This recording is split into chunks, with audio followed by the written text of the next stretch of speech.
Hello दोस्तों। आज हम शुरू करेंगे भारतीय संविधान। भारतीय संविधान जो कि एक बहुत बड़ी लिखित संविधान है, उसके बारे में आज हम चर्चा करेंगे। दोस्तों, जैसा कि बोर्ड पे लिखा हुआ है भारतीय संविधान भाग 1।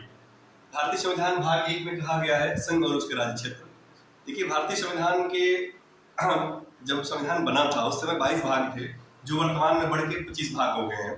उसमें हम सबसे पहला पढ़ रहे हैं संघ और उसके राज्य क्षेत्र, जिसके अंतर्गत 4 अनुच्छेद आते हैं। पहला अनुच्छेद ये कहता है कि जितने भी राज्य हैं वो सब एक संघीय क्षेत्र है, भारत के क्षेत्र हैं, भारतीय संघ के क्षेत्र हैं, जिसके अंतर्गत भारत जो है एक राज्यों का संघ है जो कभी इससे अलग नहीं हो सकता है, विघटित नहीं हो सकता है। प्रशासनिक, राजकीय, आर्थिक और छोटे छोटे चीजों को लेकर के उसको अलग अलग भागों में बांटा गया है, लेकिन सारी शक्ति जो है वो केंद्र के पास ही निहित है। दोस्तों, हम पढ़ते हैं अनुच्छेद 2।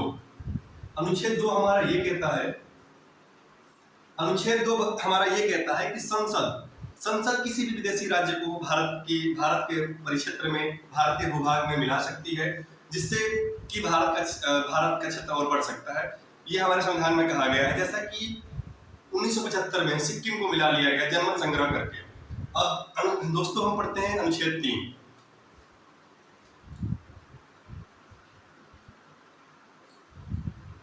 दोस्तों, संसद वर्तमान राज्य के किसी भी सीमा में, किसी भी उसके नाम में, उसके क्षेत्र में कोई भी बदलाव कर सकती है।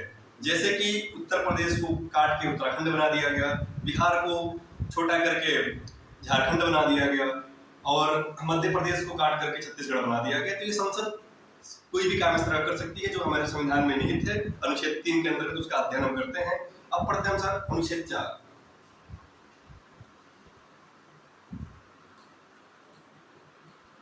अनुच्छेद 4 हमारा ये कहता है कि जब भारतीय पार्लियामेंट आर्टिकल 2, आर्टिकल 3 पे अगर कोई भी कानून बना रही होगी तो राष्ट्रपति भी उस पर अपना विरोध नहीं जता सकते हैं। ये हमारी सारी शक्ति दी गई है संसद को अनुच्छेद 4 के तहत। दोस्तों, इसी के साथ हमारा भाग 1 समाप्त हुआ। बहुत बहुत नमस्कार।